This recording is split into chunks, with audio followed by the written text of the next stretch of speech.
We are back on the Rational Boomer podcast. Hopefully, your day is going well. It is Saturday when you hear this. We're recording it Friday afternoon, and I know you're looking forward to it. I was looking forward to it. Our statesman or sage is with us today. Ed, direct from Tennessee, direct from the Red Country. How's it going, Ed? Thanks for joining us. Yeah, it's going great. There's our look is a little different. I'm not seeing myself here, so no, oh, there I am. Okay, I I, got it out I, of the way. I I just, see you. I'm You look that pretty vain. fucking sharp. I'm that vain. Yes. No, I want that way I can make sure there's nothing falling out my nose or there's nobody behind me making rabbit ears and that sort of thing. Yeah, yeah, So yeah. Good idea. It's been a week since we talked, and every time we have a week between the times we talk, it's crazy how much shit happens. I mean, I don't yeah. even remember all the shit that happened um, since we last talked. I'm just going to talk briefly about what we saw last night. Again, we're recording this on Friday night, but last night into this morning, Donald Trump was sundowning again and posting ridiculously stupid shit. And he posted a video where they superimposed the faces of Michelle and Barack Obama on gorillas or chimpanzees' bodies. And Donald Trump can't for the life of him understand how this might be a little racist. And it's caused quite a shitstorm. Even Republicans are going, we know we're racist, but you don't have to obviously tell them. They're upset about it too. Remember when Roseanne Barr lost her TV series because she made a reference to I believe a reporter is looking like a monkey or something like that, and she was Yeah. gone, boom, done, out, erased, which she should have been because she was a right wing piece of crap anyway, but that was instantaneous. Now with Trump, we'll hear, they'll ask Mike Johnson. I haven't heard anything about that. Leave me alone. And so on and so forth. And it was just a joke. You people too thin skinned, blah blah blah. Didn't mean that. That's what they're gonna do. Well, if that's the case, then you shouldn't be so sensitive about jokes about Charlie Kirk or Erica Kirk or Exactly. Ashley Babbitt. You shouldn't be so sensitive about it. It's just a fucking joke. Yeah, exactly. If they always put off on others. They always accuse others of that which they're guilty, and that's actually on purpose, of course. But there you go. Well, well, absolutely double standards completely, and they're always trying to project. This is the one thing that I always thought was kind of stupid and kind of ridiculous. They would say Donald Trump always projects, meaning whatever he Mhm. accuses, he's guilty of. And in terms of strategies, if you're trying to cover up what you're doing wrong, it seems stupid to bring attention to it, just place the blame on somebody else when they can easily shift it back to you. And I never wanted to believe somebody would be stupid enough to do it. They may project bad things on people, but they're guilty of it. That just seemed like a stupid thing to do. Now, as we're looking at the Epstein files coming out, we heard all those horror stories from QAnon and everybody else Yeah. um, leading up to the election.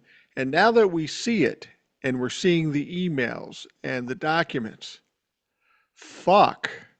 I mean, this is way bigger than just touching little girls. This is Yeah. So fucking this, horrific. We're talking about people being killed. We're talking about the whole eating of children thing. That's in this shit.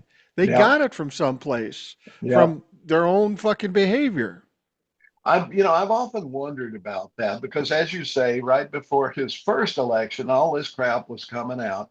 And, we've had the Pizza Gate where the guy showed up in Washington and shot up a pizza parlor, which was supposedly was a front for trafficking children by Hillary Clinton in the basement, didn't have a basement, so on and so forth. But you're looking back at now, you realize this was what we're talking about. They were putting this out there. The idea was that there was this international cabal of people who were doing exactly what we're talking about here, kidnapping children, murdering, maybe eating or whatever, certainly raping them. And everybody's going, no, too horrific. Nah, nah, nah, nah, nah, nah. But then turns out parts of it at least may be true, are certainly true. And they're guilty of the people who were putting it out there, the right wing. They knew they were guilty, so they were putting it out there to put it on to liberals, and that's all it can be in my mind. Well, when they made the statement, there's this cabal of pedophiles, I thought, okay, Yeah, that sounds pretty grandiose. But when you look at what's in these documents, in these emails, that's what troubles me the most. It's one thing if you saw a document that somebody gave a tip and made some shit up and sent it to the FBI. That's one thing. I mean, it's worth an investigation, and that's the question I have. Why hasn't it been investigated? But when you exactly. see what they're saying in these emails, why would those be fake? How could somebody fake those, especially when they were grabbed up?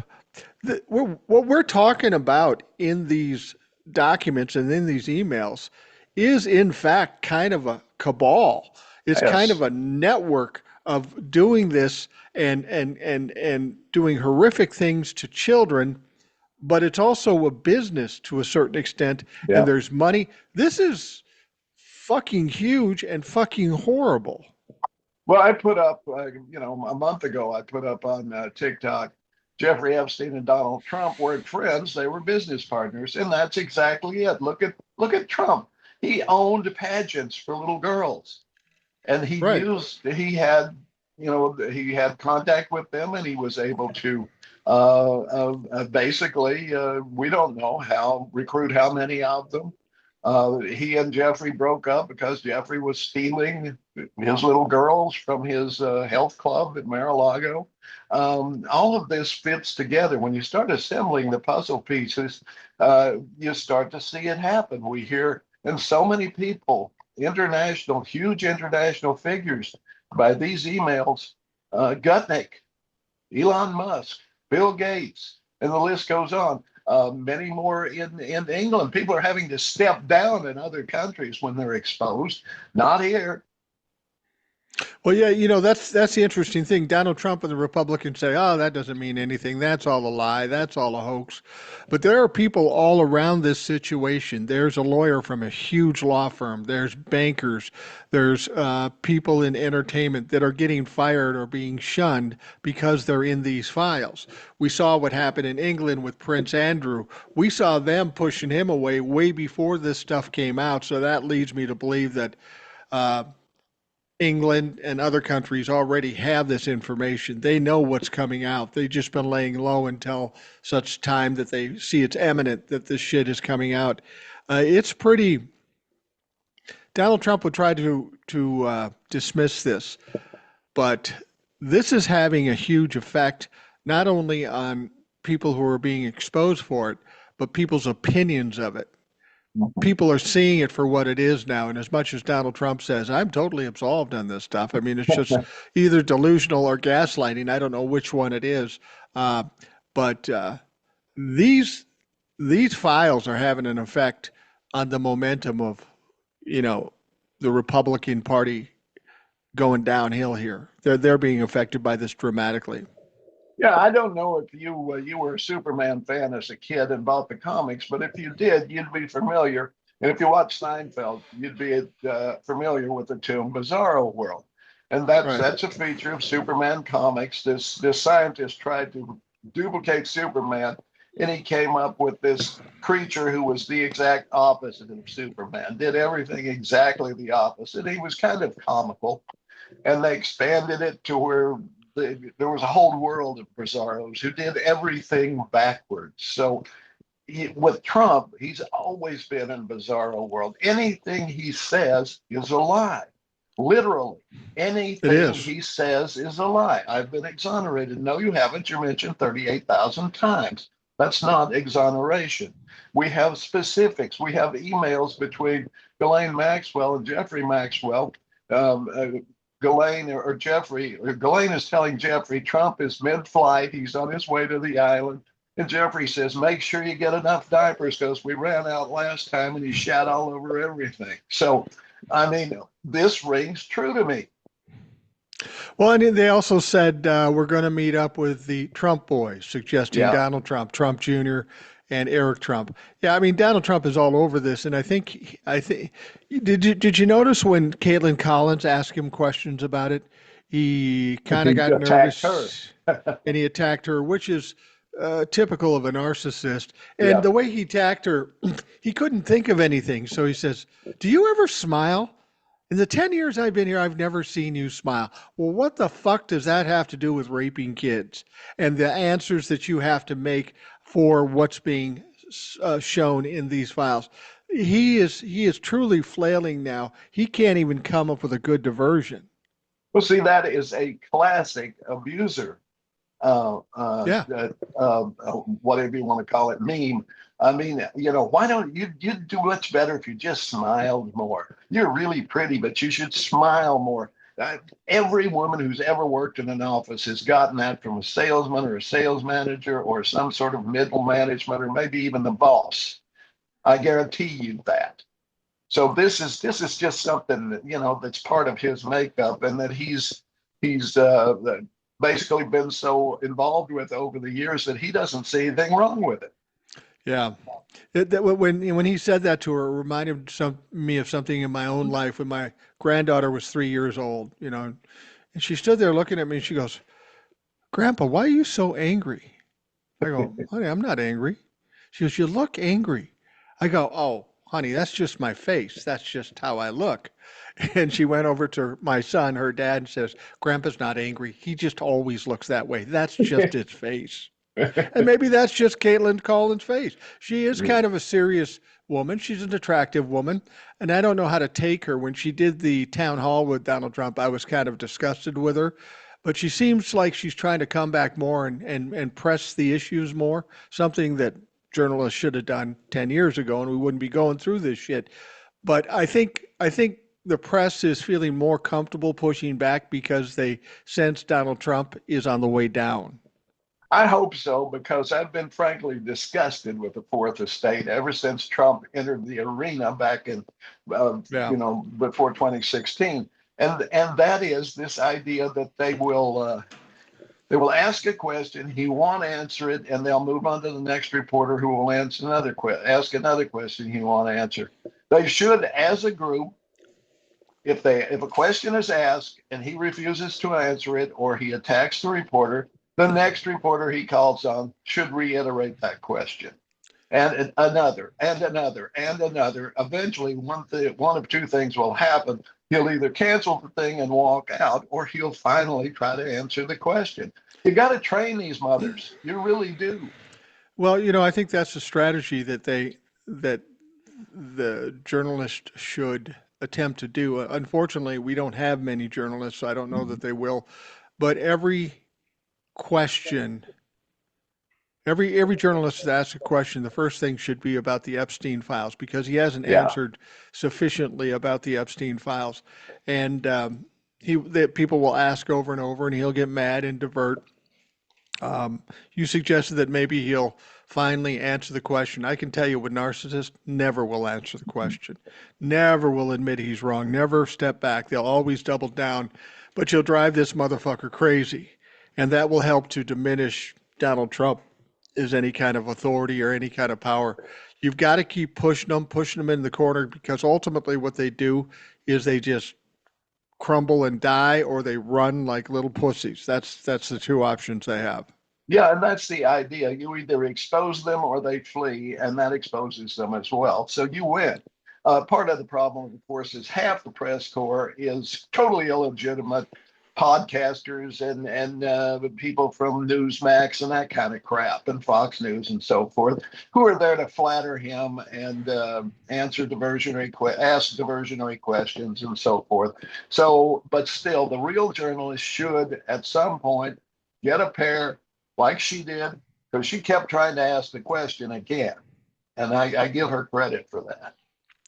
Well, Donald Trump is without question trying to destroy the First Amendment. There is no question about that. Mm-hmm. Don Lemon reported on people going into a church, and then, of course, he investigated and indicted him, and he'll be going through some things through this indictment. But like like everything Donald Trump has ever done, Letitia James 3 times, James Comer, uh, Joe Biden, it'll go nowhere. And the ironic thing is, um, since Don Lemon left CNN and went out on his own, he's doing pretty well Yeah. on YouTube. He's got over 1 million followers on YouTube. He said by this time next year he'll be making as much or more than when he was on CNN. So he's proven his point. What Donald Trump just did is sped up that whole process because he's going to become more popular, more well known, and his audience is going to get fucking huger as he keeps playing this game. So Donald Trump thinks he's intimidating him. He's making him famous and rich, is what he's doing. Yeah, and he will lose. I mean, Trump will lose. It's obvious that he pressured Pam Bondi to go after Don Lemon because where the supposed transgression took place, the courts refused to indict him or charge him because he did nothing wrong. So they have to go all the way to LA till they finally get somebody who will actually impanel a grand jury that they picked, of course, in order to charge him. And let's not forget Ms. Knox, too, who was also part of this. They were both there doing exactly the same thing, journalism. They were not participating in this particularly possibly ill-considered invasion of the church. I mean, there's other ways to do that. I would not have gone into a worship service, but they were there to cover it, and they are completely innocent of any wrongdoing, and everybody knows that. He's going after their pocketbook. Don Lemon has to hire lawyers and so forth, and that's what it is, to complicate their lives and maybe make them think. A really worse journalism, however, well, I started to say it had nothing to do with Trump, but it probably did because for some reason Jeff Bezos is kneeling in front of Trump all the time now, and what's happening now is he has basically destroyed the Washington Post. Yeah, I wanted to ask you about that. That's kind of an interesting thing. Washington Post has had a long history of being kind of important in journalism. They're the ones that broke the story about Watergate and other things over the years. Lately, they've been kind of coming off differently because they have been bending the knee to Donald Trump. And it's all due to Jeff Bezos buying the Washington Post. Now, what the Washington Post is worth is nothing to Jeff Bezos. Mm-hmm. Is he willing just to fucking crash this thing by firing 300 journalists and weakening the Washington Post? That means it has no value anymore if there's no reporters to report on anything. Right, that's exactly it. And not only that, he just financed this frigging Melania movie that nobody wants to see.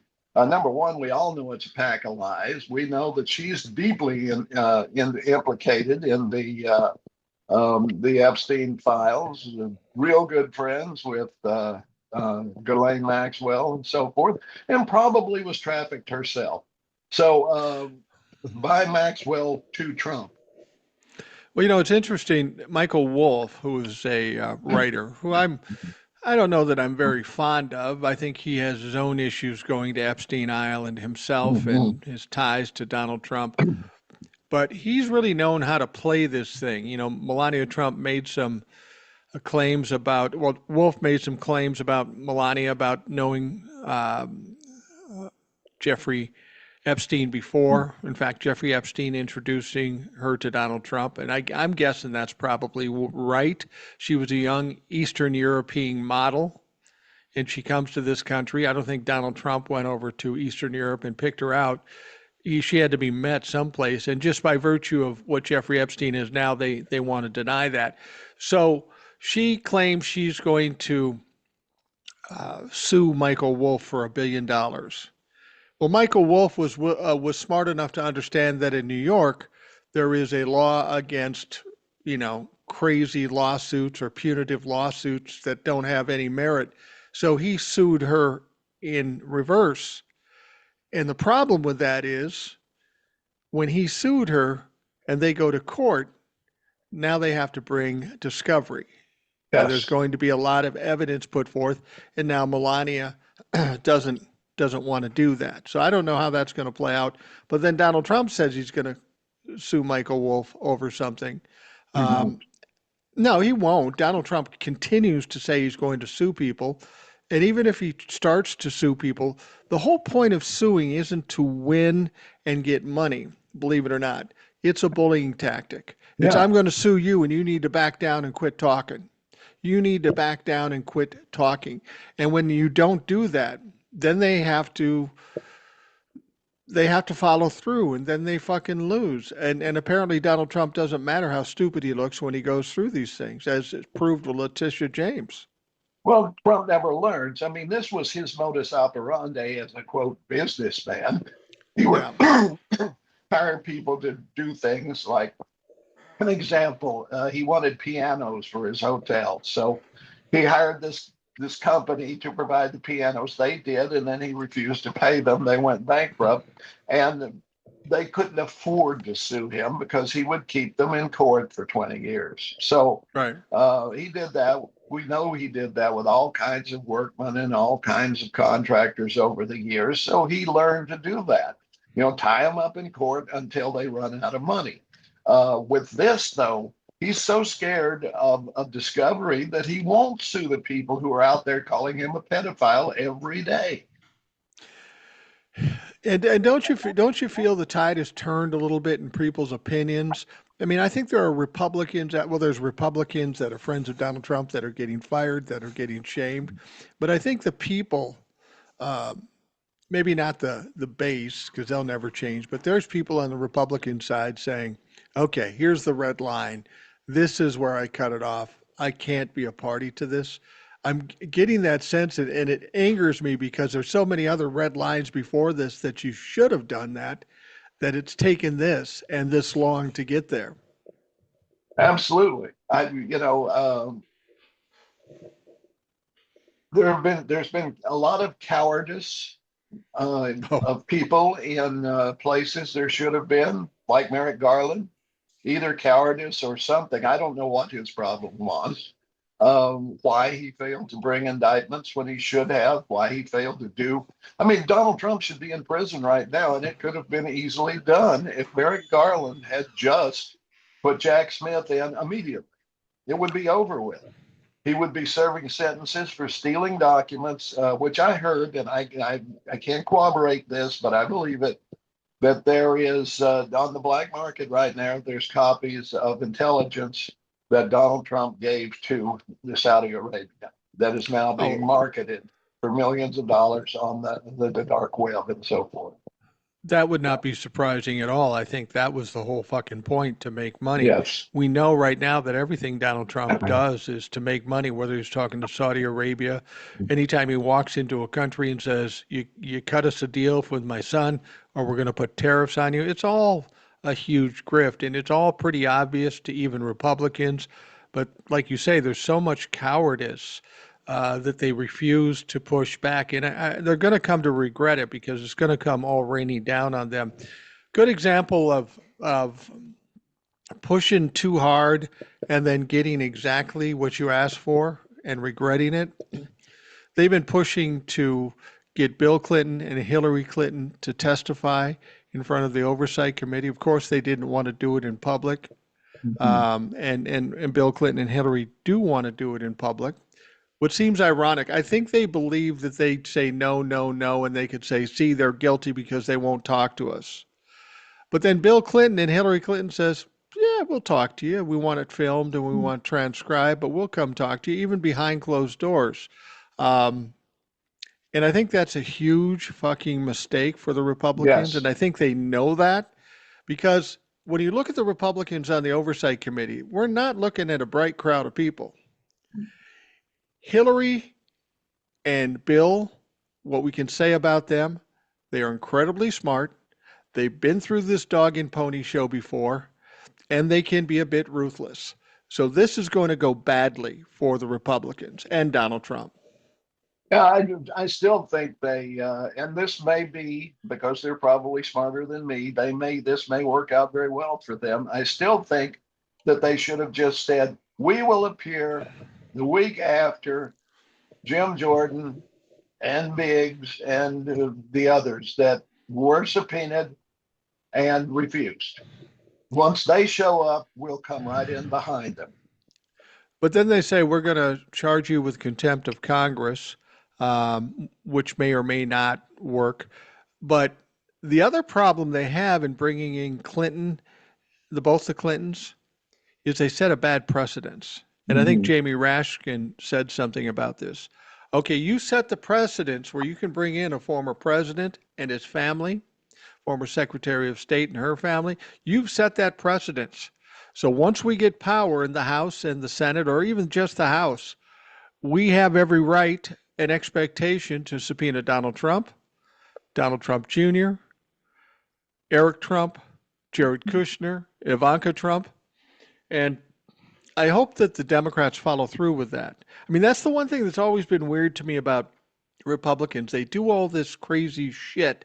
And do they not realize that at some point they aren't going to be in control and they've opened the door for the Democrats to do the very same thing to them? Do they think they could squeeze out of that? Or are they just thinking about, I want it now, I want myself immediate gratification, I don't care about the future? If that's what they're doing, that's stupid. I think it's a combination of it. Maybe lack of intellect, lack of gravitas in their legal counsel, although there may be legal counsel telling them, don't do this, Yeah. and they just ignore it. But maybe they think that there won't be any elections, that they will never ever have to face it. I don't know. The thing is, there's one vote margin in the House right now, as I read it, after the special elections and so forth. There's One or like a two, yeah. one or two. I think it's down to one. I saw that the other day. I haven't verified it, but um, and it may go. There's a lot of Republicans who aren't running again in both the Barry Senate Loud, and the House. You yeah, know, Barry Loudermilk, yeah. representative Republican, said he's not running for reelection. And for people who don't know who he is, he's the guy that was the tour guide prior to January 6th. Hmm. He's the one on video showing white supremacists all the different angles in the Capitol. This guy is an incredible piece of shit, and he's not running for reelection in 2026, which is fairly telling because he's from Georgia. In 2024, he won his seat by 12 points Yeah, in Georgia. The only reason he's not running again is because he thinks he's going to fucking lose, or he exactly. thinks shit's going to come out and he's going to lose because of the information that comes out. There have been 30 representatives right now that said, I'm not running for reelection. Think about that. 30 incumbents just saying, Mhm. fuck it, I'm not doing this. That is definitely an indication of what's to come.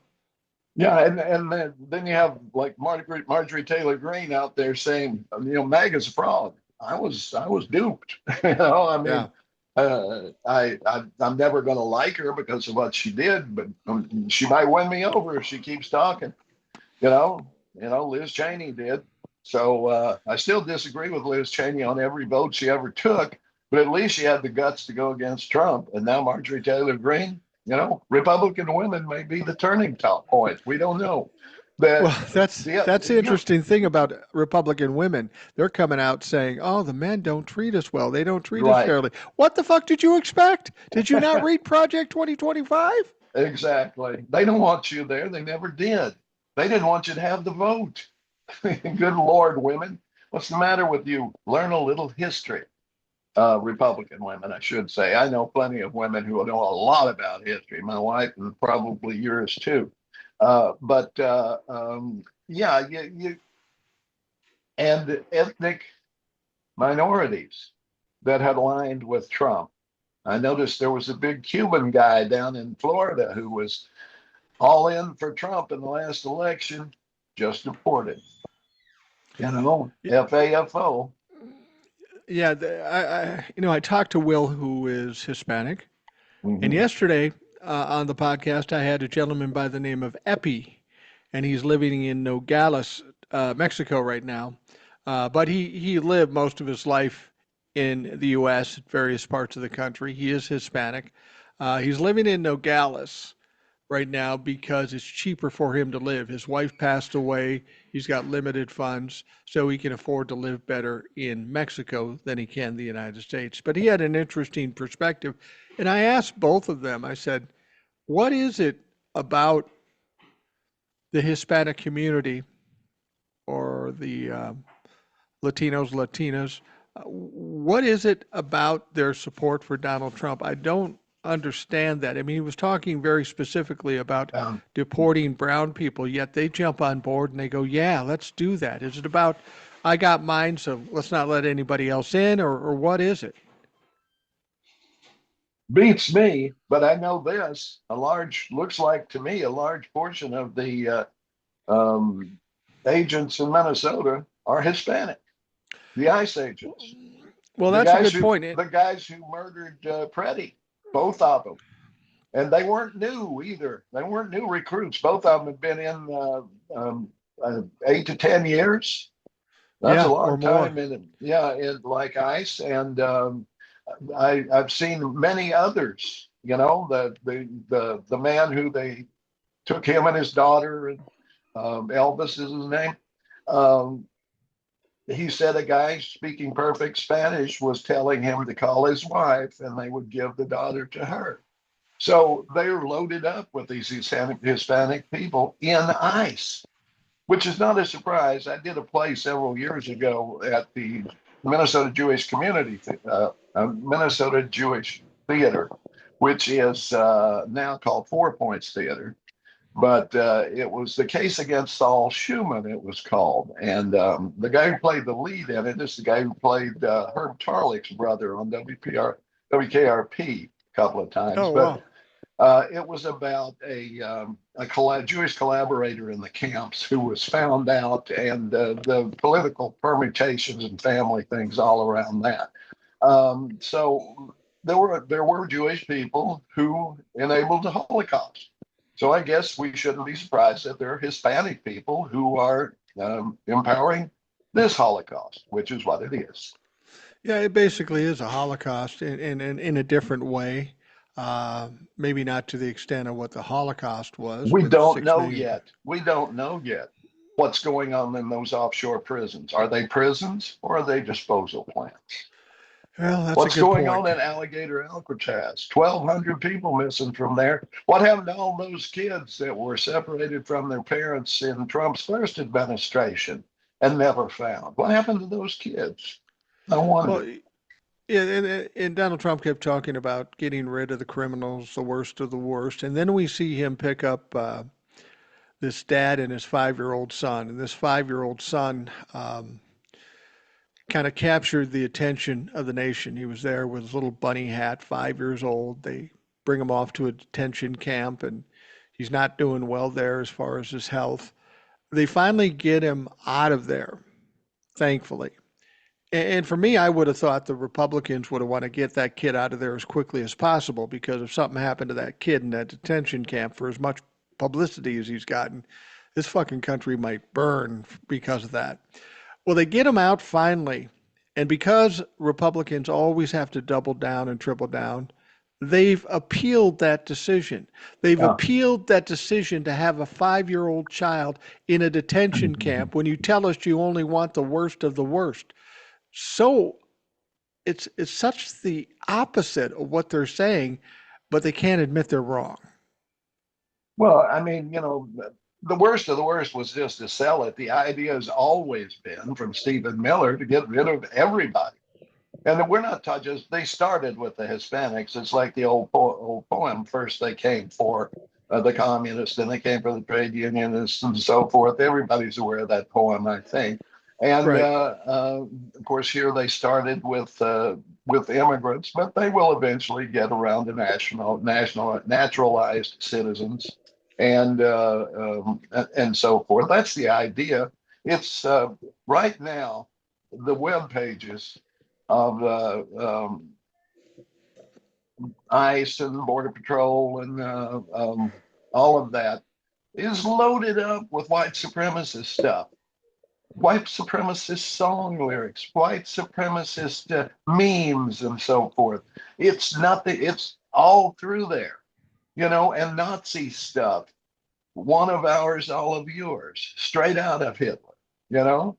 And people see that and they go, oh, well, that's not really what it means. And I forget the name of something about our homeland, right? It's a big white supremacist rallying song, right? Proud Boys particularly like it. And they use that. They use that slogan. And then they put out an Instagram that had the actual song playing in the background. And then they quickly removed it when it was pointed out. But that's what's going on here. And quite frankly, you may think you're safe. You may think, well, I've been an American for several generations here. If you got the wrong name or complexion, you're not safe. Yeah, and even if you don't have the wrong complexion, if they perceive you as obstructing their process, I Yeah. mean, they get people following them. And we had a situation down in Mankato or St. Peter or Mhm. something like that. A woman is following the ICE agents. They stop, she stops, they pull out their guns and point them at her. And she's white, she's a US citizen. And they say she's obstructing, and they don't even tell her to stop. They just go in and grab her out of her vehicle and bring her off to wherever they're going to bring her off to. Fortunately, a lot of these protesters are pretty organized and they have communication set up. So they were able to get something back to the sheriff there. And the sheriff got on the phone to somebody who got on the phone to somebody, and they had to turn around and drop this woman off. And I have a lot of respect for the sheriff in that community for doing that and actually accomplishing what he did, because uh, I'm watching what's going on in Minneapolis, and I don't have any respect for the Minneapolis police. They aren't doing anything except just trying to keep uh, people from Minneapolis out of the way. Give ICE more room to do what the fuck they're doing. And the fact that ICE is committing crimes, they don't seem to give a shit about that. Well, this seems to be the case. I've never been a fan of the Minneapolis police, I must tell you, because I lived and worked on the north side and I saw their depredations against primarily black people, but also immigrants, as the Hmong and the Vietnamese and other waves of immigration came to Minnesota in the 1980s and 90s, the early 2000s. Well, even the 70s, I guess, when the Vietnamese arrived about the same time I did. So Right. I've seen the police being very much a fascist organization, headed up by a white supremacist in the Union. The Union head was white supremacist for many years. I think they finally got rid of him, but he was unapologetically so and pioneered a lot of the techniques for the police that we see ICE using now. Now, it's funny about that guy, that union representative, and I think he's largely responsible for a lot of the problems we have Mhm. in the Minneapolis. He was married to a reporter from WCCO TV, I believe. Yeah. She was a reporter. She ended up leaving because clearly she's a racist too, and now she has some outlet. I don't know if it's just a YouTube channel or some other organization, or it's basically a right wing reporting thing. And whenever I look at her, I go, God, you were shitty on TV. You're even shittier on your own, and you're a horrible fucking human being. And she's still married to this creep, the former union head. I hope they're struggling. I don't know if they are, but I hope they are struggling, because these people are the worst of the worst. Absolutely. People think of Minnesota, they think liberal, but it's only the cities and part of the cities that are liberal. Right. There's more liberal than not because you look at the state and you look at the red areas, hardly anybody lives there. Okay. Right. Yeah, but there are those elements. We have our very right wing people. Stearns County, hotbed of them, for example. St. Cloud, you're just as likely to see a Confederate flag or a Trump flag waving on the back of a pickup in St. Cloud as you are in Georgia or Kentucky or wherever. It's interesting you would mention Stearns County and how they are red leaning, Mhm. very Republican. There's also something else talked about in Minnesota about Stearns County. It's called Stearns County Syndrome. And I don't Yes, know if you're familiar with that, but I Stearns am. County Syndrome has some issues with inbreeding, if you Yes. will. Yeah. A- And that may explain why they are Republican leaning. Well, and I have to say that where I'm sitting right now, that is a problem because it was so isolated for so many years. There's like, I'm related to literally everybody Really? because, you have these farms and they'd each have 8 kids. So they'd marry the person in the next farm. And that's just the way it went. Same thing in Minnesota because your pickings were slim. So you had to go with what you had, right? So you married your second cousin or your third cousin and sometimes your first cousin. So yeah, there's very much a lot of inbreeding in isolated communities, and they were isolated in Minnesota just like they were here. Well, my wife and I did our best to remedy that situation. She grew up in one town, I grew up in another town. We met in a bar in a neutral town. We were both drunk, and that's how that love story started. At least there was no risk of being related. Such romance. Yeah. Yeah. Well, and that's another thing that people forget about immigration. Immigration is what made America great because we had this labor force constantly renewing, but we also had these cross-pollinating genes and so forth. And when you do that, when you take two, I don't care who they are, yeah, Asian and black, white and Asian, whatever it is, they always turn out terrific. Did you ever notice that? It's Yeah. true. Yeah. People, especially around here, ooh, race mixing bad. No, no, that's the way it's supposed to go. As a matter of fact, and we know this from genetics, and they go, well, they're into their religion crap and so forth, so they don't really credit science. But we know that when you have a concentrated population of anything, weaker genes rise to the top. That Right. are that are that are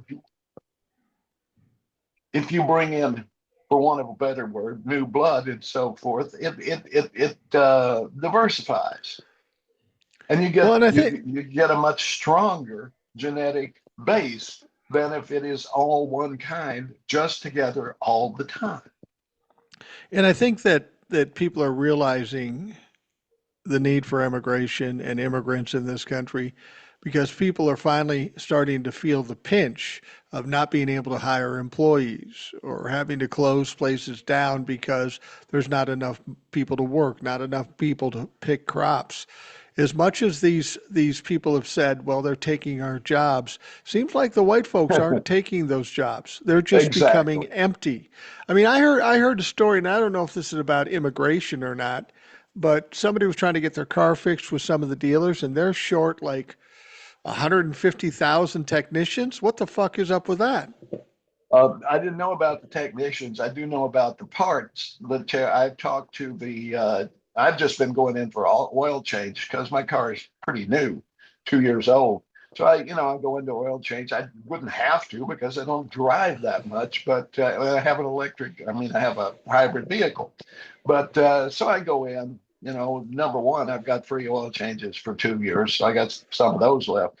But I talked to the guy there who was doing the intake, and I asked him, how's it going for you guys? And he said, we're screwed. He said, we're screwed. I sell somebody a new car, it may take me 2 years to get parts for it. He said, I got people with brand new cars sitting at home now because they can't drive because I can't get a 50-cent plastic part from China.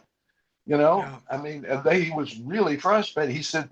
I said, I noticed you guys, what would you give me for this one? He said, you pretty much name your price because it's relatively new. It's 2 years old. We're buying those back like crazy so we can sell them. You know, we can't. Wow. Nobody's buying our new stuff because we have to sell them for so much. So they're between a rock and a hard place. Another thing. This week I went to my grocery store and we use ground turkey for a couple of things, right? A couple of things my wife makes, and so I go to the ground turkey. There's no ground turkey. So I said, okay, well, we had a snowstorm. So I said, okay, that's what it slowed it down. I go back this week, still no ground turkey. Guess where all the ground turkey comes from? Where? Minnesota. Really? You reckon that's been this? Well, I know because I worked in Faribault, and of course you worked in southern Minnesota too. Who's running? Who's in those plants where they process the turkeys? Immigrants, yeah. Yeah, Hispanics mostly. And so it's disrupting that for sure. These people are in hiding. They're not showing up to the packing plants who have all over the country are I'm going to say 90% staffed by Hispanic workers, most of them undocumented. And there are people out there in the Republican Party that would rather have businesses go out of business, people not getting what they want just because of their hatred for brown people. And that's what's so stupid. I mean, maybe you don't trust or like brown people, but you have to see that there's a lot of white people and other people of color that are suffering now because of your fucking hatred. There is no winning this thing. You didn't win anything by sending these people into hiding. You just cost this country a lot of money, and it's affecting the economy negatively, without question. Well, when I was working at that same radio station in southern Minnesota, KDHL, and it was a farm station. I had a younger guy who had just started there, and he had a girlfriend who had he came in her with her one night to show her around the station, and we were talking, and she said she had just gotten a job at the turkey processing plant. And I wished her well. A couple of weeks later, they were back in. I asked her how it was going. She said, I quit. It's the most disgusting thing I've ever seen. I just can't do it. And I don't fault her for that because it's true. If you've ever Yeah. been to any kind of a slaughterhouse or a meat packing plant or turkey processing place, it is disgusting. It is grossly, grossly disgusting. She had an option. The undocumented people didn't. They worked there. That's why they pick the crops. That's why they do all of that. And you wait and see. You wait and see how all of those Hispanic workers are not being in the fields. See how much you have to pay for your veggies. You already do have to pay for your veggies. Well, I mean, we're starting to feel it right now, but when do you think it finally hits where it's really bad? You know, where people don't have crops being picked and meat packing plants aren't being staffed. There's got to come a Probably early point where summer. you think so. Yeah, it's not And going to, it's not, there is nothing they can do to slow it down. They're not going to get people my age in the fields, which some of them want to do. They're not going to get people on SNAP because they say, we you'll give you a SNAP back if you go work in the fields. That's not going to work. They can't do that. It's not going to happen. They will realize. I mean, I'm working on a thing in my head right now, and I'll probably post something on it. But the idea that um, even the good people right now who are wanting to slow this down or wanting to get in ICE's way and so forth, they don't really realize that we've been exploiting Hispanic people forever. And we yeah, continue, even if we're not deporting them, if we're letting them live here and do the jobs that we don't want to do for whatever we want to pay them, that's still exploitation. It's still modern slavery to an extent because they are operating out of fear and out of have to. They have to get money some way or other to feed their families. And their families, we see that. That's who they're going after. Families, for God's sake. yeah. Not these single lone wolf criminals or these gangs. These are families of people with children with bunny ears, for God's sake. What is the matter with you people? There is Biden the Biden administration and the Republicans were working on a deal that had it pretty much worked out. That would have made the whole situation better. Trump called up Johnson, said, kill it. So he did. This is the thing. We have to look at this in the sense that, let me give you a little history real quick. Okay, this Okay. is not the first time this has happened by any means. We go back to Calvin Coolidge. Before Calvin Coolidge, you probably learned about Ellis Island and all the people coming into New York and Boston and so forth, Italian and Irish and pretty much everything, and Jewish and Catholic and and on the West Coast, Asian and so forth. And in the Southwest, we took the Southwest and California away from Mexico, and all those people, we said, you can be citizens. You're now American citizens. That's okay. And they said, all right, we don't care. Leave us alone.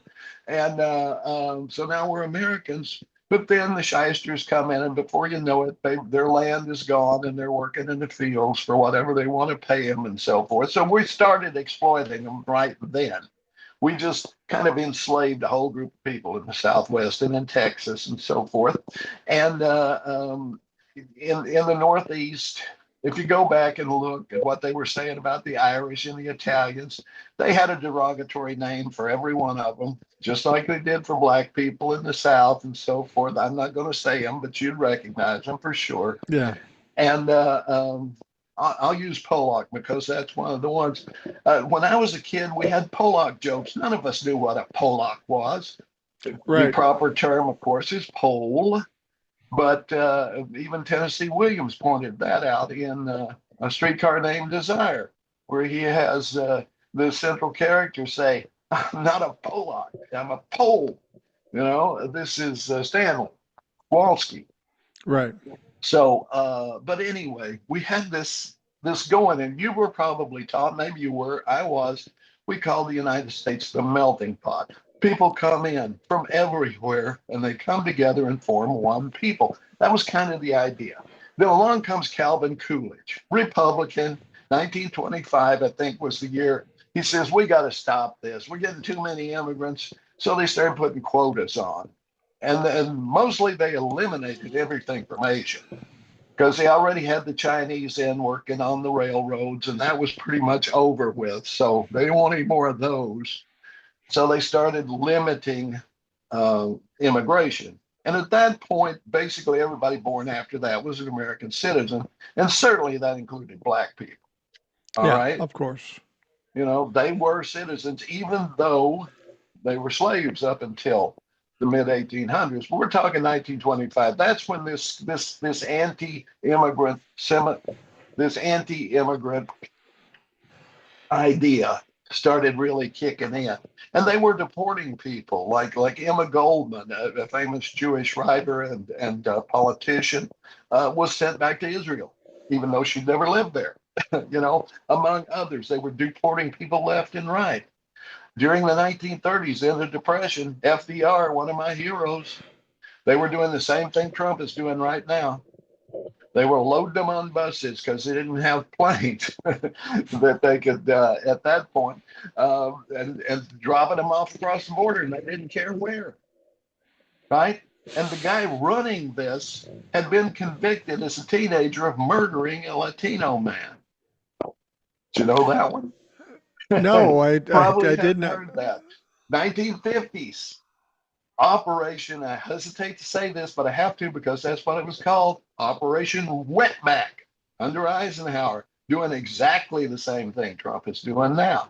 This isn't new, folks. It's just a political ploy used by people to divide us. That's all it is. We need those workers. I can remember in Minneapolis going into a Burger King, and the lady, the manager, is talking to the staff in the kitchen in Spanish. She's Anglo. And I asked her, wow, you know, she says, yeah, they're all from El Salvador. They come here on green cards and they're all over Burger Kings. And she showed me that the Burger King, it was burned down during the George Floyd debacle, but it was owned by a staffing company. And she says, yeah, they owned a lot of the Burger Kings in the Twin Cities, and they staff them all from El Salvador. You're talking about the one up on Broadway, right? No, this one was on Hiawatha. Hiawatha. Yeah, right down by my house on your way to Fort Snelling. No, I remember that one too because I lived down by that area. But yeah. You know, it's a pretty sad commentary on this country when you think about it. The beginnings of this country were built on the back of slaves. Yes. And then as time comes on, we have immigrants come in doing the hard work that we won't do. This country has been built by immigrants from the beginning. And still there are people that will talk about how bad it is to have immigrants. Now, you said this happened a few other times during Yeah. Coolidge and Eisenhower. The real question is, how did it end up when they did this? How did it ultimately end up? Where did it go? It might indicate where we're headed. I can tell you exactly where it's going. It also held under Roosevelt too. What happens is they do it for a while, they get tired of it. Everybody who they deported comes back, and we go on until it comes up again. That's what Really? happens. Yeah. So it's just one of these things that gets to be a hot button, and people get behind it because they're made to be fearful of brown people or immigrants. They do it for a while, they realize it doesn't work, and then they stop doing it. That's Yeah. what you're saying? Yeah, exactly. And for example, during the Roosevelt one, the people that he was deporting had been invited in. A lot of them before Roosevelt, they had been invited in on special visas to work. And then they decide, okay, nah, we got too many economic problems. We're going to get rid of some people. So they were the likely ones. So they did, and they were gone. But most of them were back in the country within 10 years, probably. I know this sounds ridiculously cliche, but don't we know that if you do something and expect different results, that's the definition of crazy? But that's exactly what we're doing in this country. Time after time, decade after decade, we decide we need to blame somebody, we need to create some fears, so we go after the immigrants, we kick them out, and then they have to come back because we need them for all the things you've described, whether it be their for employment or workers and stuff. It just seems ridiculous that we keep going through this, It and is. And it's you the know same why? kind of people. It's the same kind of people that are doing it, and we keep Yes, listening to these motherfuckers. exactly. It's always the oligarchs who are behind it. It's always the rich guys who are behind it, who get these. It's like with the Hispanic guys who are working for ICE. These are the people who say, "I'm going to get mine. I'm going to get my signing bonus. I'm going to get my 100 grand a year job, and if I have to get rid of my people, so be it." Well, there are always people who will work for the oligarchs. Always. Mike Johnson, a good example. All of these Republican guys that they've sold their souls to the oligarchs, and they're trying to convince themselves they're Christian, which they're not. And I saw Mike Johnson arguing with the Pope yesterday. So I'm My sorry. wife's my wife said that. Um, she said that Mike Johnson was trying to correct the Pope about something in the Bible, and I'm going, that's got to be fucking AI. No, That couldn't possibly happen. it's absolutely fucking true. I saw where he was quoting a verse in Luke, which is always quoted by white supremacists. Guess what? And it doesn't apply. It is a real ridiculous way of using this particular verse. And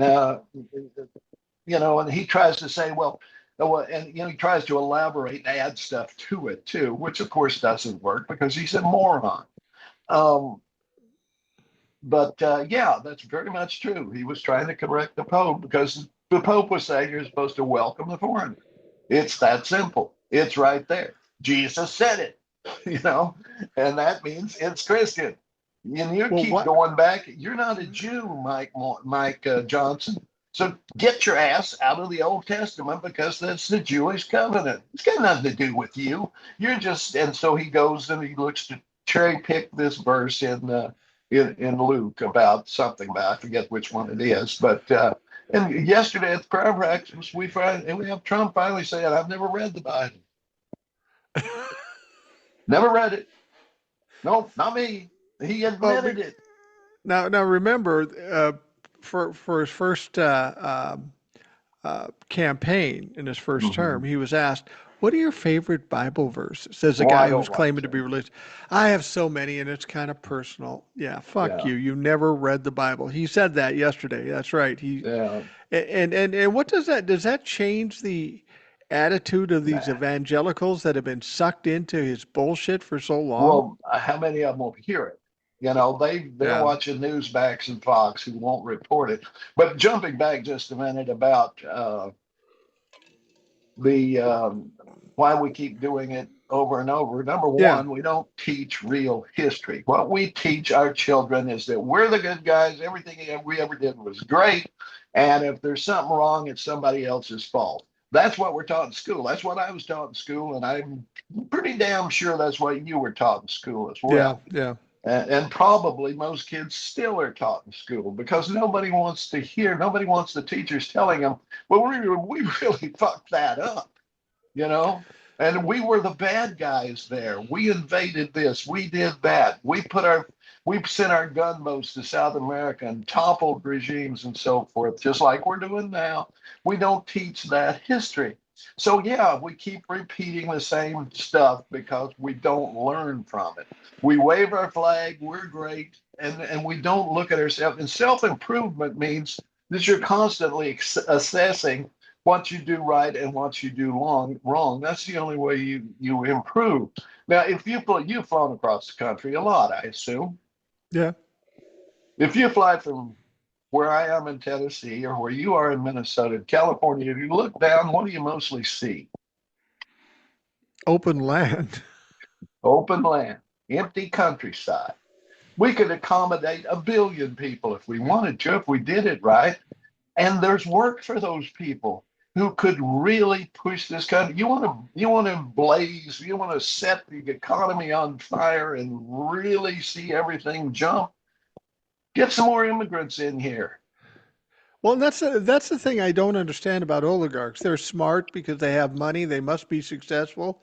And when you look at No. getting rid of immigrants, that hurts your business. When you continue to take money from the middle class, the millennials and the Gen Zs, you saddle them with debt, you take all their money. Now they can't participate in the economy. You're crashing the economy. The economy that made you billionaires, now you're trying to crash it. And I don't understand the lack of foresight there. Well, you look at guys like Bezos, Musk, and they are so dependent on the United States Treasury. That's who's funding everything they do. These are the takers. They don't Yeah. create jobs, they take money. The jobs are created by the people who make the company work, make the company grow. You got to keep growing. And we knew that in the 1950s when we slapped huge taxes on rich people and said, you invest that money so it benefits the country, we lower your taxes. You don't, Elizabeth Warren has a bill in Congress right now which will go nowhere because even the Democrats are complicit. But she wants to she wants to exempt the first $40 million that anybody makes. Exempt it. After that, it comes down to about 1 penny for every dollar that you make after that. And when you get to $1 billion, it goes up to 4 pennies for each dollar. The result, $3 trillion Wow. over 10 years. I'll be honest, over 10 years, you get $3 trillion at that rate, and you can cut taxes on everybody else, which is what you should do. The big, beautiful bill raised taxes on the poorest of the poor and the next group. Well, and the thing is this is how bad it is. You made a point of saying like Elon Musk and Bezos and some of these other wealthy guys, they depend on the U.S. Treasury because Yeah. their contracts with the government, they make billions of dollars because of this. But that isn't enough over and above sitting at the trough of a government and making all their money that way. On top of that, now we have to give them tax breaks because it isn't enough that we're spoon feeding them their whole fucking wealth. Now we've got to give them tax breaks, and this is why I'm it's so hard for me to understand why people can't grasp it. It's costing. I mean, you look at what money is being spent right now by the Trump administration. This is a perfect illustration. You're giving tax breaks and tax cuts to people, but there are 24 million people without health care. Yeah. There are people paying higher prices every day in spite of what Donald Trump has done. It's a transfer of wealth, or not even wealth. It's taking the money from us and giving it to wealthy people who don't need it. how is that so hard for people to understand? Because it seems pretty simply illustrated here. Well, see, that's why they need the things like they need racism, they need Christian nationalism.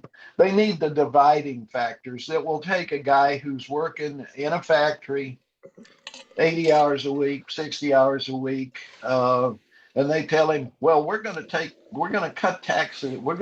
No taxes on overtime. Whoopee. Well, that's great because I work 40 hours a week overtime. But then you find out, well, it's not exactly that. You get time and a half for overtime. You still got to pay taxes on the time. It's only the half that you Yeah. don't pay. So it's time and a half, but you're paying taxes on a third of it, right? I mean, In 2/3 essence, of it you're paying taxes on, 1/3 you're not, which amounts to nothing. Okay, no tax on tips, no tax on cash tips, which I always give. I always give cash tips because I don't want to cut the restaurant in on it. But the if I use my credit card and just write it in, that's taxed.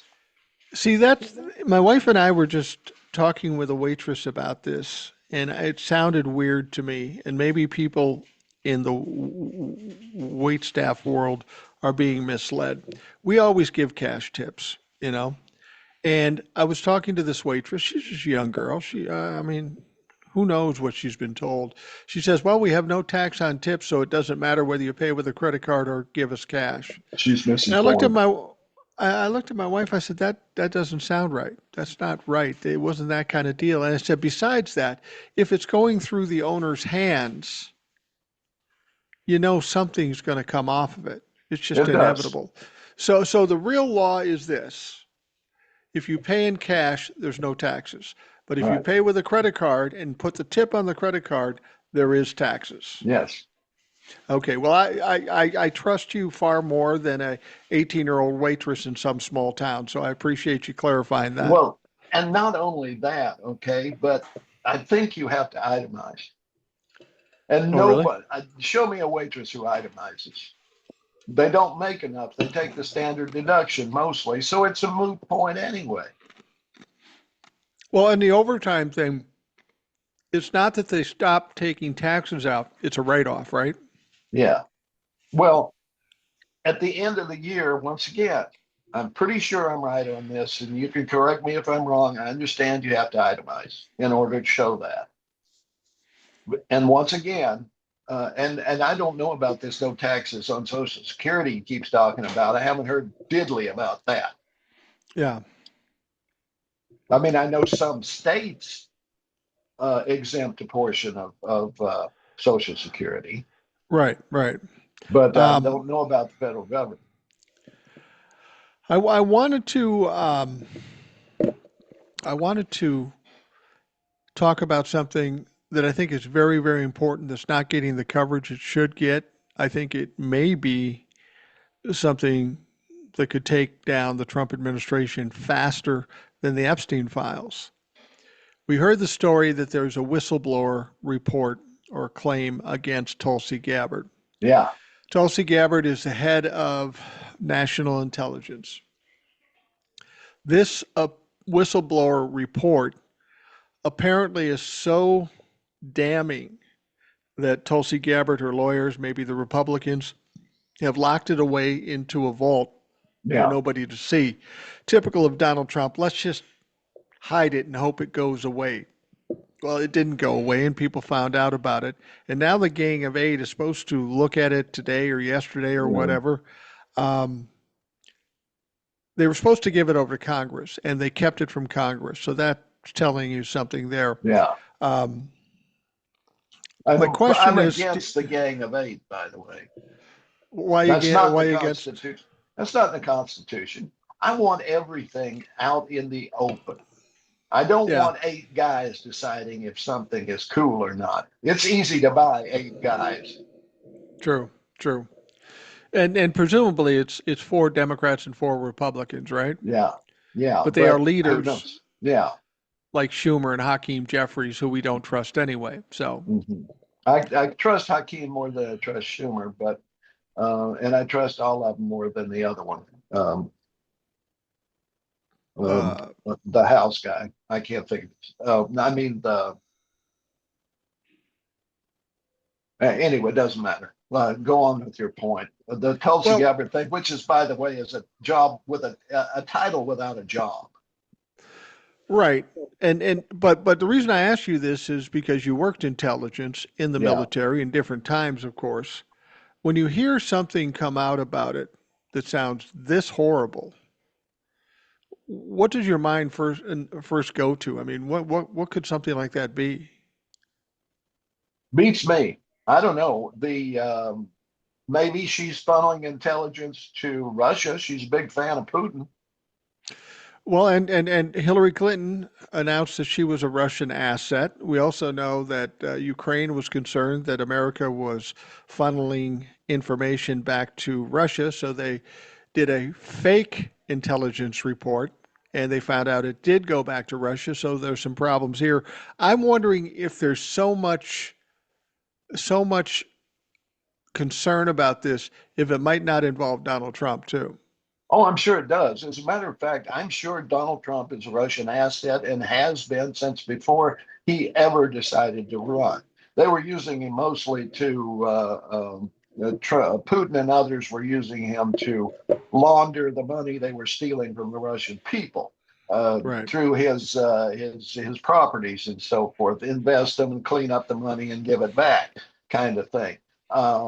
He's been a Russian asset at least since the mid '80s, probably earlier. Yeah, no question. Do you think we'll ever? I mean, one of the representatives, I don't know who it was, the Democrats, said, "I'm not sure we're going to see everything because of how dangerous dangerous it is to national security." I mean, we know Donald Trump hides things constantly and just doesn't tell people things. My concern is if it's that bad, if it's that big a concern, my concern is if it's Tulsi Gabbard who the complaint is against, she's still running national intelligence. At the Yeah. very least, she should be put on the sidelines until we figure out what the fuck's going on. But they haven't even done that. Well, exactly. And I think she's Trump's handler, quite frankly. I Do think you she really? is just, yes, I think she is just here to keep an eye and to pass messages to Donald Trump from Vladimir Putin.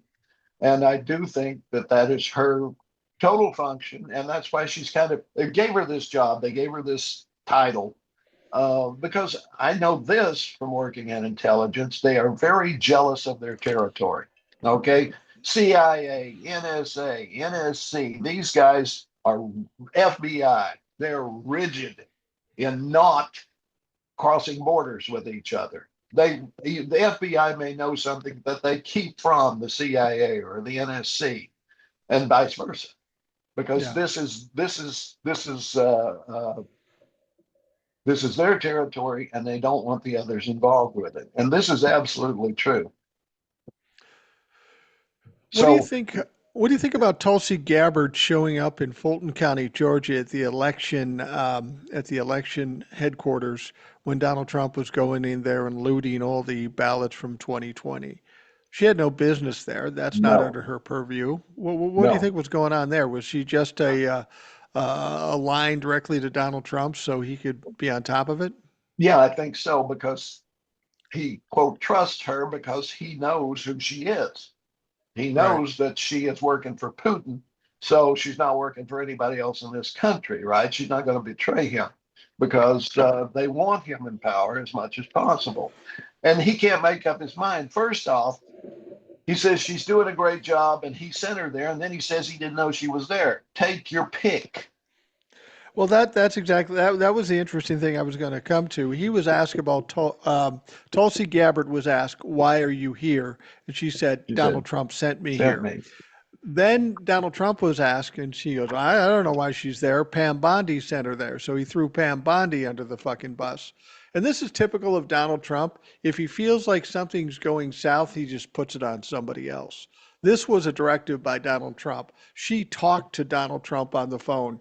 don't tell me it's Pam Bondi when we know Tulsi Gabbard talked to you while this whole fucking thing is going on. And we know this because he talked to the agents that were down there doing this. Exactly. And, he was talking to the boy newscaster on NBC. The boy newscaster. Yeah, he's the one that just came in this year, and he's Hispanic, and or he has a Hispanic name. He's the anchor on the evening news. Okay. Okay. I don't watch the evening news anymore, so Yeah, I don't give a fuck. But so yeah, he I know he what you're tried to saying. push back a little bit, right? But yeah, he let him get away with saying that shit when it was obvious that he had contradicted him, that the two of them had contradicted each other. She said Trump sent me. He said I don't know. So big contradiction there, right?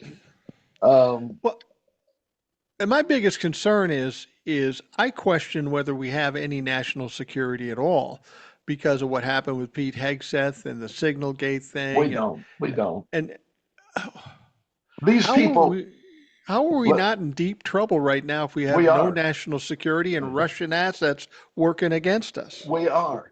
Tom Yamas is the guy's name. Okay, Okay. just to get that in there, it came to me. Um, we haven't had since the first Trump administration the way the intelligence community, the FBI, all of these things have always worked. You start at the bottom, you work your way up. Okay, and you learn more as you go, and you're initiated, so to speak, into higher and higher levels. I had a top secret security clearance for 3 years. That's not very high, even though it's top secret. Then you get into numbers and so forth until you finally get up to the highest ones. But top secret is practically nothing. Just the basics. But as people progress, they learn more, and there's stuff that's kept for the bottom rungs simply because they don't want it to get out. Okay, they Right. don't want their sources and so forth to get out. I knew what I was doing, but I didn't know what guys working in desks in the next room were doing. It's that compartmentalized. Okay, Okay. but so what we have is Cash Patel and Pam Bondi and Tulsi Gabbard and these people who are not, they don't have the background, and sometimes that would happen in the past where you would have a figurehead FBI guy or you'd have a figurehead at the top, but the next guy down is the guy who's really running stuff. Okay. And in a lot Right. of cabinet positions, that's also the case, where you had people who'd be there for 40 years, who knew how everything worked, who knew how the agencies worked to and against each other and so forth. And the figurehead would come in and they're there to say what the president wants done. And the people there would say, well, yeah, we'd love to do that, but we can't do that because this, and this. That's all out now. It's all top down morons. Yeah, that's that's my biggest problem is that, it's one thing if they're evil and they're doing what they're doing, but the incompetence, the stupidity is really troubling. That's where the mistakes happen, and that's where we find ourselves in big trouble when somebody makes a stupid mistake. And they seem to make stupid mistakes every day. I'm just surprised we haven't seen some kind of tragedy happen in this country with the national security as low as it is or non-existent, that there hasn't been some terrorist attacks or something like that, because apparently maybe they're too afraid of Donald Trump going over bombing the piss out of whatever country would do that. But I would think we're pretty susceptible for some tragic things. Oh, I'm sure that we are, and that we will bear the fruit of that in the future. But right now, why do China and Russia or any of the other big players? They don't want to cause any trouble because they got what they want. They have Ex- Trump doing their work for them in this country. They brought in Doge and they got rid of half the federal workforce, the people that knew what to do to make it work.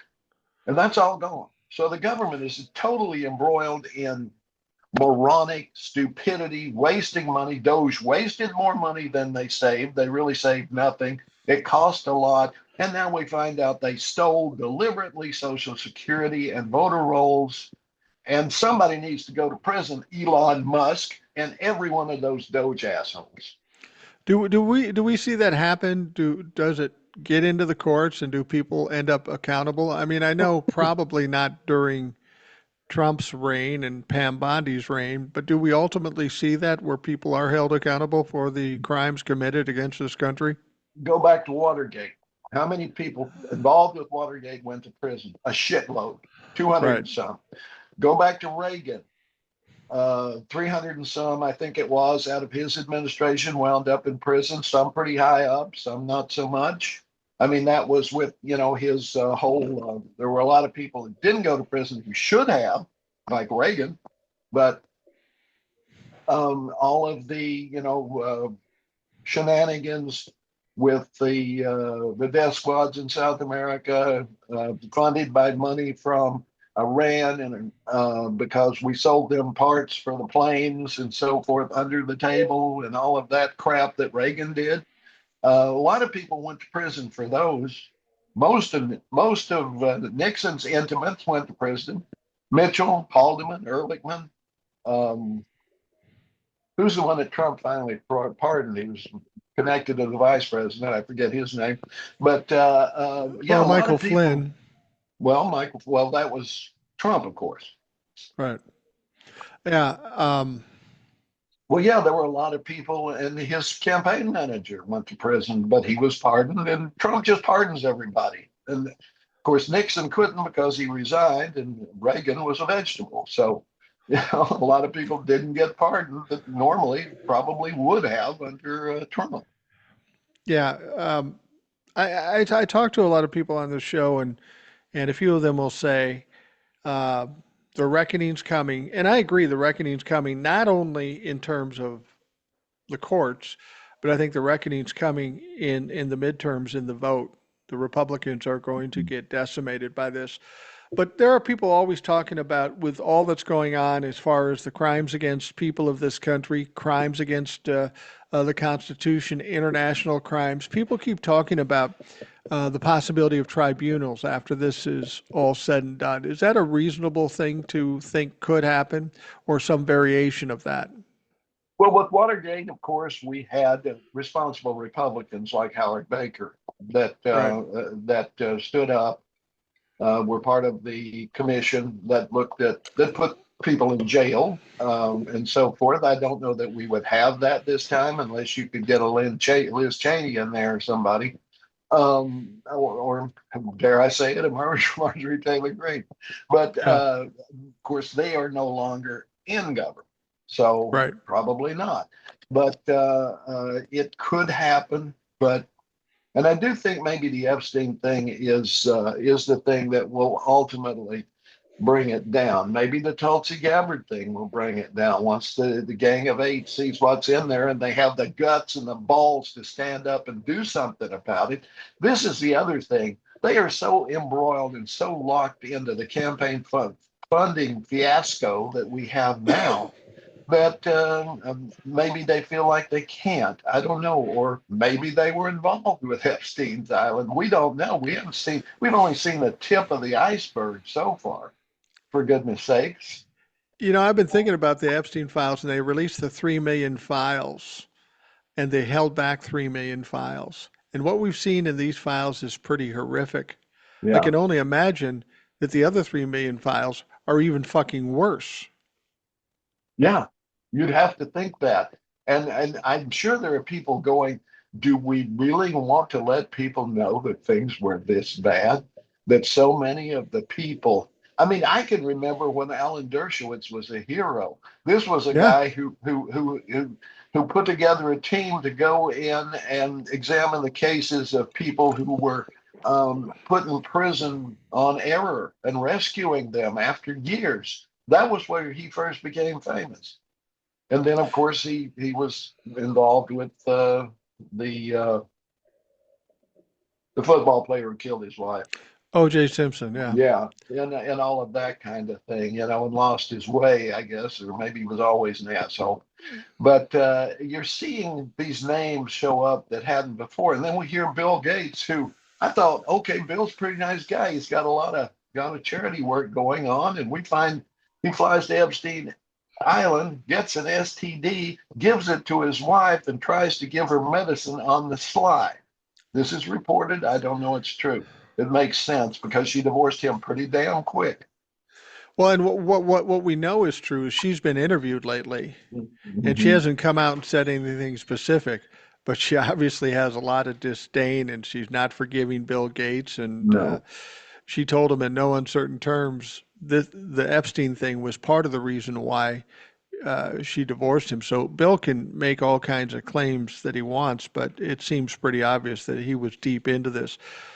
We're getting toward the end, and I just wanted to bring this up because I think people are missing it too. We hear it reported that since the Epstein files have come out, we've got people fired, we've got people shunned, we've got people embarrassed here in this country. But we also have other countries deciding to Yes. investigate. Mm-hmm. Other countries where Donald Trump has no influence, short of tariffs or whatever. But I wonder if when these other countries do this investigations, this is when shit will come out that maybe the Republicans aren't willing to let out. This I could get think you're right. really? You've got the UK. We've seen the Prince. There's emails between him and Epstein. We've seen a few of them. Yeah. Sarah Ferguson. They should check into all of her stuff too. She's implicated here, which I'm sorry to hear. I always kind of liked her. Yeah. Branson, Richard Branson, and Woody Allen, wherever he lives now, I don't know. He's certainly up to his neck in it, and that to me, we know about Woody, okay? I And heard and an I audio. I heard an audio with Mia Farrow talking to Woody Allen, talking about the horrible things he did to Dylan, yeah, which is a daughter or son, and then yeah, Soon daughter, Yi, which was a stepdaughter, and ended up marrying her. So, yeah, we know Woody is fucked up. yeah. And we have Marla Maples who told a woman at this is sworn at Mar-a-Lago, don't leave your daughter alone with Trump or any of these men ever. Her her young daughter. So Marla knew. Maybe Marla needs to give us some info. We I believe that Ivana knew, and that's why she's dead. Um, It did but seem that kind of weird. you don't have free speech in England, by the way. They can go after your shit a lot easier here. I understand Lithuania is doing it, and so is Poland. Right, right. Romania, probably sure. Erica Kirk, she was involved in stealing Romanian girl children.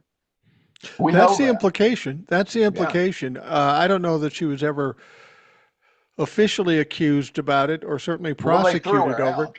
They They threw threw her her out out of the of the country. country. Then So something I'm was there. then I'm hearing too, and I don't know if this is true. This is alleged, Mhm. but while I mean Erica was more well involved in politics than I think people knew before she married Charlie Kirk. And I think she was made to marry Charlie Kirk because it was a good way to infiltrate somebody who had some popularity and was young and might be the heir apparent to a Donald Trump or something down the road at some point. Uh, but I understand that there is a connection between Erica Kirk and Romania and Lindsey Graham, which wouldn't be Yes, surprising.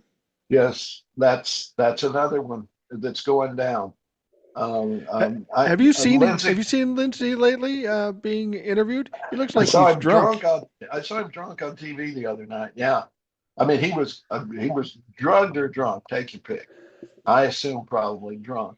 But here's a guy who's been closeted for years, and I mean, I can see him, because it wasn't just girls on that island. No, no, of course not. I wonder why they you don't hear as much about that because when you look at the people that went to that island, Lindsey Graham, Peter Thiel, um, Elon I- Musk. Elon Musk. I think it was more than just girls. And honestly, I've been playing with this idea that okay, Jeffrey Epstein um, was bringing these people in and recording them and using blackmail to um, to make his money. And and I think that may have been part of it, but I think when we look at the amount of money that was involved, over $1 billion, they found in banks and such, I think this was a business. I think that um, these men or women who were involved in this uh, think of themselves above everybody else. They're not accountable to law. They have the money, they have the power, and they can do whatever they want. They paid Jeffrey Epstein for these services. Jeffrey Epstein did the videos for basically insurance to make sure he got Yeah, paid. I really believe that. I do too. And they can't find any other financial work he did. I mean, it's Well, not like he no. was investing this money for these people or anything or that sort of thing. He was basically taking their money to keep his mouth shut and keep his videos involved and so forth. So, um, Well, he never that, finished college. no, exactly. You know, and I had another point. I can't think of what it was, but I do want to make this one just real quick. We were talking about the Yeah. immigration ban that the quotas that Coolidge put in and so forth that slowed immigration. That kept a lot of the Jews in Germany that tried to immigrate here because the doors were closed to them. There's even a movie that you can look up called Voyage of the Damned, and it has some really high, some very well-known people in it. I haven't seen it in years. It's not one that you see on Turner Classic Movies or anything else. I think it was done in the 70s, maybe. But it's Yeah. about a shipload of Jews that sailed from Europe to Florida. They were turned away because they couldn't come in and they went back to Germany or to France, I believe it was, where they were all ultimately put in uh, camps and killed. That's Wow. that's one of those things we don't hear about, but it was a consequence of the immigration policies that Coolidge, a Republican, put in place back in the 1920s. So we that's another history that we don't hear. It's very well documented, and there you are. Yeah. Well, Ed, I'm going to wrap up the Rational Boomer podcast. We're at about that point. We normally end at about an hour and a half, but it's particularly important for guys like you and me because we have bladders with so much limitations, and we've probably reached those limitations at this point. So, Ed, thanks for coming on. Tell them where they can find you if they haven't already. On TikTok for as long as I'm there. Um, just one thing on TikTok, I don't know what's going on there. I reposted something that got 50,000 views a couple of years ago, and it's not even up to 1,000 yet. And most of the stuff I'm posting is getting anywhere from 150 to 300. So. And that started the day that Larry Ellison and his group took over. So I'm assuming that something is going on there. I don't know. But anyway, I'm still on there, and you can find me at Relin, REALIN apostrophe in the years at Holler Troll, HOLLERTROLL on TikTok or on YouTube at Relin in the years as well. That sounds good. That sounds good. For those of you listening, thanks for taking the time. I hope you have a great day, and we'll talk to you again tomorrow.